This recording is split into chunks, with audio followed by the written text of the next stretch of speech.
Alrighty, hello everybody. My name is Matthew Colonna, and this is my presentation on internet addiction. So to get us started, just a little background information.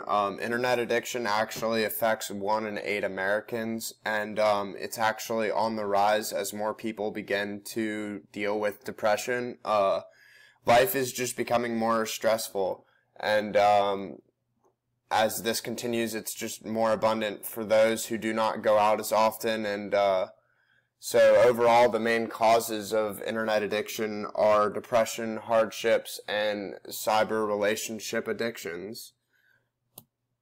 Depression affects around 14.8 million Americans.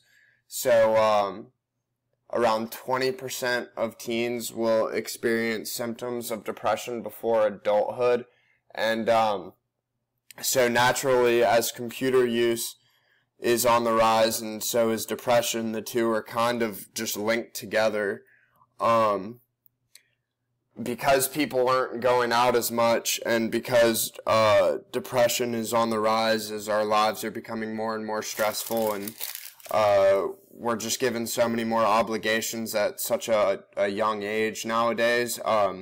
People just don't really know how to cope with it, and so the internet's kind of a place for people to be able to still socialize and interact with the world without having to actually leave their house. And so for somebody who is actually depressed and doesn't really want to go out and deal with people in the world, the internet's kind of a good place to, deal with people at one's own discretion.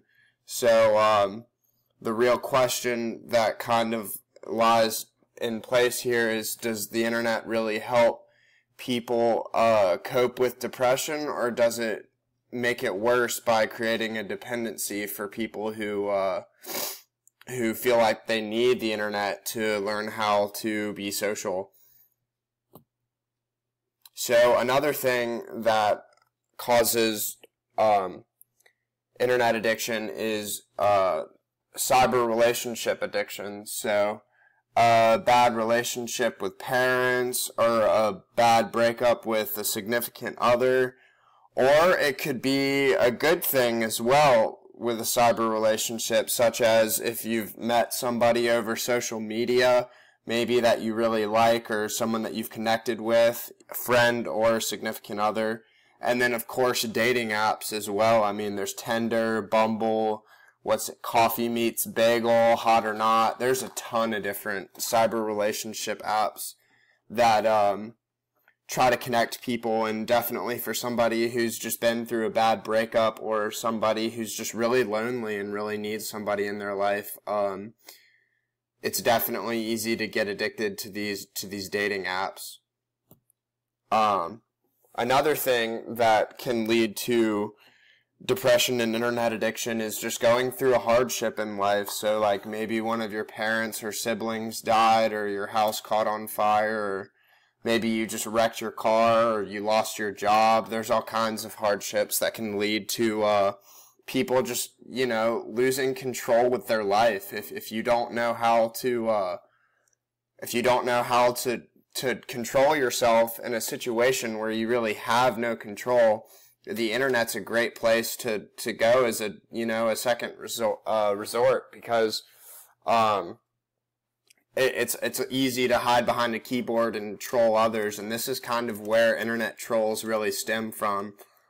Somebody who's just in a bad position in their life could resort to social media or any of these dating apps that we talked about, and just to troll others, to try to put others down and make themselves feel better. So, as for treatment for internet addiction, there's really no exact treatment. Counseling is absolutely a must, but everyone is different, so everyone's going to need different treatment. In conclusion, moderation is key. Everything in moderation. So a little bit of internet use is actually healthy, and we all do it, but at the end of the day, you need to know how to put it down and be done with it.